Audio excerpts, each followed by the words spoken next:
QW Health Clinical Dietitian Michelle Harnish is with us for this month's health segment, and we're talking about different types of fat, and not all of them are bad. Right. For decades, we were afraid of fat, and we had fat-free foods, fat-free diets, just assuming that they were going to make us fat and give us heart disease. But that hasn't borne out to be true. In a lot of the research we've done, we've found that there's different kinds of fats, and the healthiest ones are actually pretty essential for us to be healthy over the years.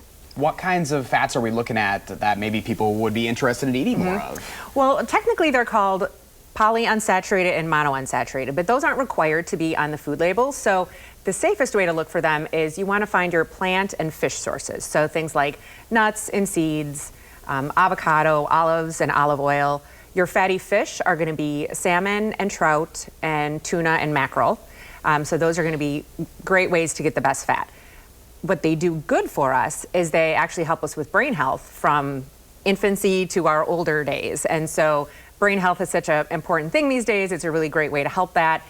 Also, they're anti-inflammatory, and these healthy fats actually improve our heart health. And so it's not true that all fats are damaging. What should we avoid then?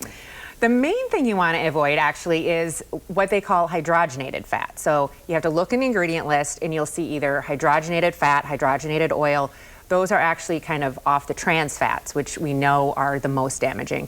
In the middle are saturated fats, which are all the other kind of animal fat products.